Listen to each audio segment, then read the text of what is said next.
Welcome everyone to our video on presentations, specifically creating value through our consultative presentation approach. So we'll actually discuss 3 different types of presentation strategies, and we'll discuss what we really want to focus in on our role play, understand some of the guidelines for creating such a presentation, how we can add value, and finally, how we can be more persuasive. So what are the elements of a good persuasive presentation strategy? Let's take a look at where we are in the big picture of things. So we've discussed the approach, we've established the relationship, we've also understood how to ask questions for needs discovery. Now our focus in this video will be the presentation of the sales process. Later on, we'll discuss negotiation and close. So, strategies for an effective satisfaction presentation. Again, reminder, the purple area, that is where we've asked those questions. We should now have enough information to be able to start selecting the solution for our guest, for our client. So the blue area is really where you're going to be doing your homework and trying to understand what is the best solution for a client. And the needs satisfaction presentation, this is the actual sales presentation. And this is when you have the opportunity to present that information. So there are 3 types of presentations. So we'll just quickly discuss each 3, and then we'll discuss what's going to be really relevant for our own presentation. So first is the select information presentation. So this is really an emphasis on factual information, really from a technical standpoint. This is helpful if we want to identify types of meeting spaces that we have, maybe some sales literature, maybe some testimonials from previous meeting planners, what they've said.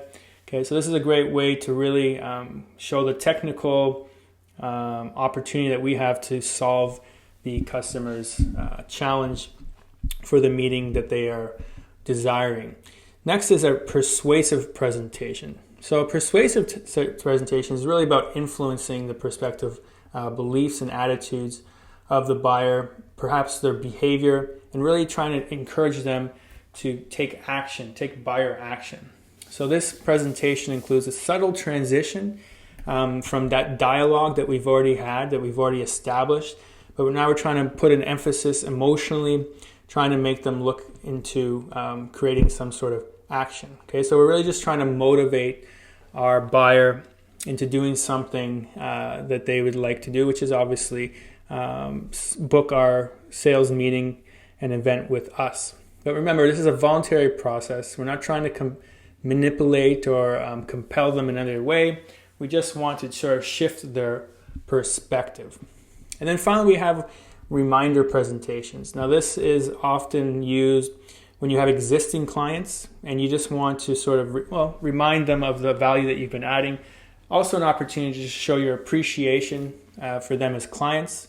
Okay, this is very important if you want to keep your clients top of mind when they're making their decisions. So it's really considered sometimes a reinforcement presentation just to maintain that market share. So if this could be a good opportunity if you have existing clients, they've been coming year over year. But again, you just want to have that reminder presentation and maybe even let them know of some new options, or even let them know, hey, you know what, we've renovated. I don't know if you've noticed. So just help them understand that they're continually getting that value. Okay, so that's the reminder. But really, for our focus is going to be on these 2 types of presentations. And when you're actually doing your sales presentation, again, because we're establishing a new relationship, they're booking with us perhaps for the first time. We want to give them a good blend of information versus persuasive. Okay, so finding a good balance between these 2 is very helpful, and that's the type of expectation that we should be able to see in your sales presentation. So again, some more background understanding. Again, that purple area, the strategic planning, that is the homework. That's going to be the preparation for your presentation. And then in the actions taken presentation, that's your physical presentation that you will be actually executing. That's your delivery for your role play, the final role play. Okay? And again, you'll be making sure that we go through those steps. So these are good sort of guidelines that you should make sure you hit on. And we'll talk specifically about a few of these. And of course, we'll discuss more about negotiations in a later video. So how do we create a valuable presentation, right? Of course, this is how we don't create a valuable presentation, which is a canned presentation. This is what we don't want to do, right? Remember, we have done all this additional or preparation in terms of establishing the relationship with the customer, understanding their buyer conditions, having that process so that we don't have to present a generic or canned presentation, because this will just ignore the unique needs of the customer. We don't want to do that, right? We want something very customized, personalized, and specific to the customer needs of that guest. And again, this is why we've gone through this whole process. And this is what we've been working towards since you've been hired in the Park Shores team. So what does that look like in terms of details? Well, there are some guidelines, but here just to bring your attention to these, when we're doing the PowerPoint, take a look at it maybe point by point. So you'll start off with perhaps a summary of the buying conditions, right? Again, there should be about 6 buying conditions for each scenario. And then we want to actually break up each buying condition basically in terms of what the buying condition is. So that's what we discussed in page 2. And of course, we always want to confirm whether or not we are, that is in case the buying condition. So don't forget that this will always be a dialogue, right? Even in the presentation, we want to make sure that the customer is along, they're contributing to the confirmation. And then page 3 is an opportunity to really sell how we can satisfy that solution, that buying condition. And this can be an opportunity to perhaps add some visuals, maybe some proof devices, maybe a testimonial. But again, really focus in on those benefits. Okay, we've been talking about that. And in regards to benefits, again, another great worksheet that you can use, great opportunity to prepare for your presentation. Again, take a look at your buying condition. Take a look or figure out what you can use as a proof device to show that we can satisfy that buying condition. Okay, so in this case, we're talking about a number of rooms. Okay, so why not show the actual rooms? What a great way as a proof device, right? And again, don't forget about our own hotel. It's been remodeled, so that's something we can talk about. But more importantly, how does that help the customer? Okay, so that's what they're going to appreciate. That's what they're going to enjoy. And finally, we want to confirm, is this something that is what you wanted? Is this what you had in mind? So really, this is the step-by-step process in how we can create an effective presentation. But don't forget, this takes a lot of work in order to understand what the buying conditions are. You also have to understand your own hotel, so that's which proof devices we can use and the feature and benefits. And this is what we really call the FBR approach. This is the feature benefit reaction. So what we're doing is we're stating the feature, we're stating the benefit, and then the reaction is making sure that the customer, the guest, or the prospective client has an opportunity to react. Ideally, we want to react in a positive, confirmative manner that shows that they are on board with what we're offering them. Okay.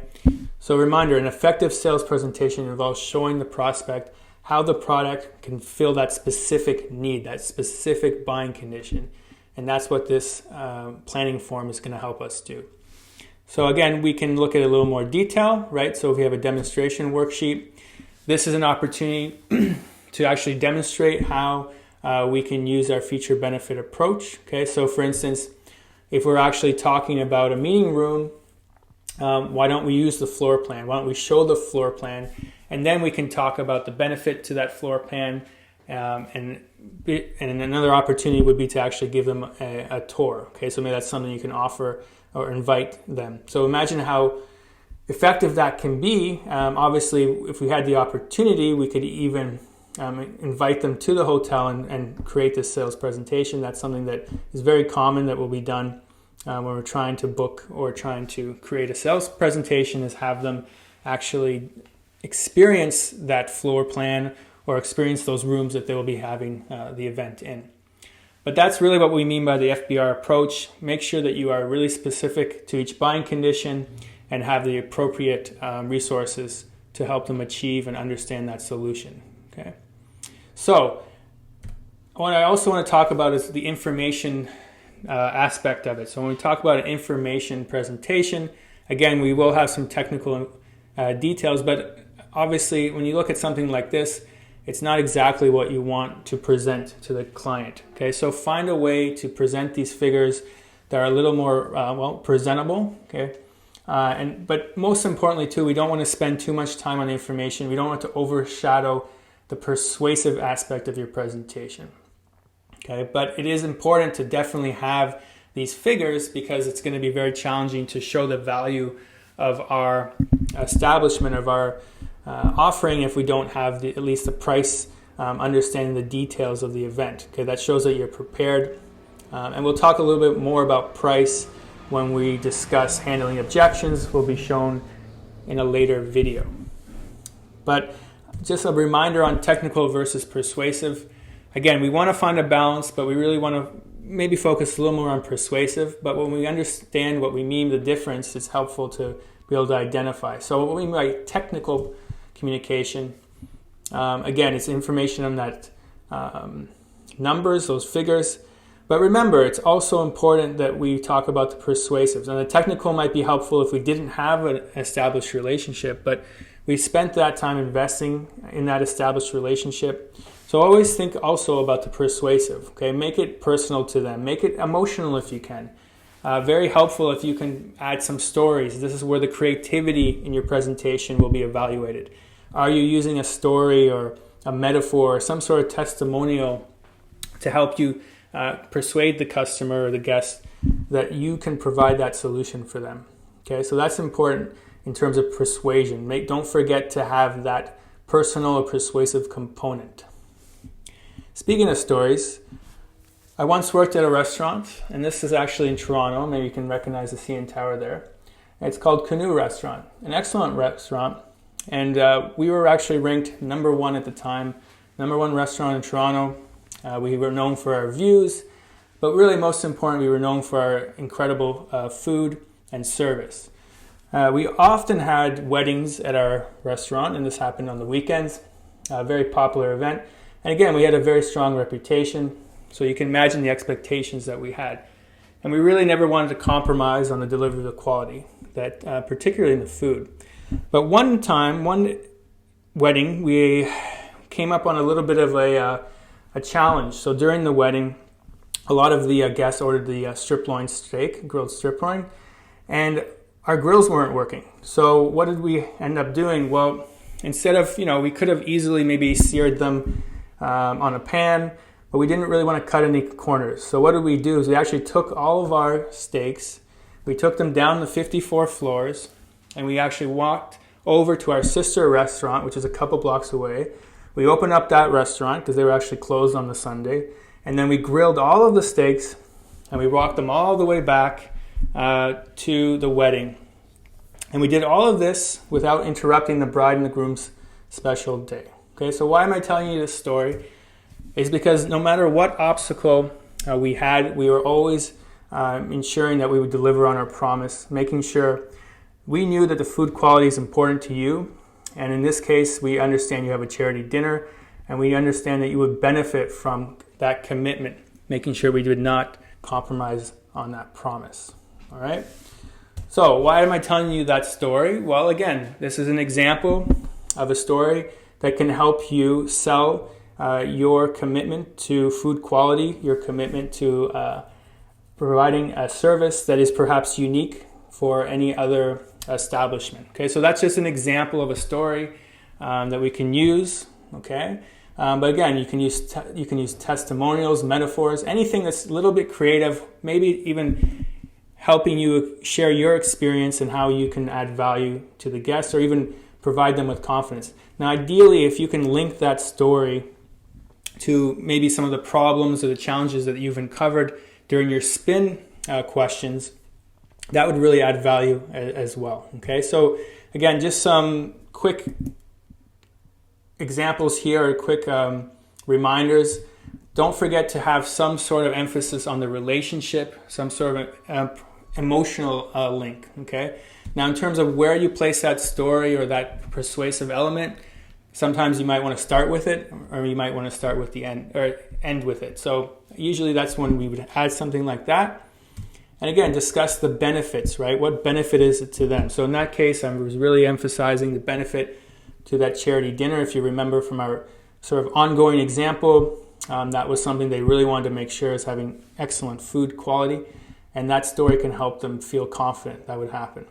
Now, persuasive vocabulary is also very important. And this is, based off of research, there's actually some words that are very effective. Now, again, think about being personal. So using the word you can help be persuasive. Advantage, new, right? These are things that customers or guests want to hear. Of course, can't forget about the benefits, right? So these are all very helpful vocabulary. Be sure to include them so that you can add value and make sure that your presentation is, in fact, persuasive. And finally, again, just a nice little recap here of the sales presentation, right? What you can include, okay, just to help. Okay, we haven't discussed negotiating and closing yet, but we will definitely get through it. Okay, so again, just sort of an overview, and just so you understand all of the components that we've been working towards and how it helps us develop an effective sales presentation. And this is what we really want to see, is that big picture strategy coming together and showing how we can add value overall to our effective sales presentation. So that's our video on effective sales presentation. Again, take a look, review. You should have some understanding of how to achieve these learning objectives or discuss, and we'll discuss further. Thanks for watching, and we'll see you shortly.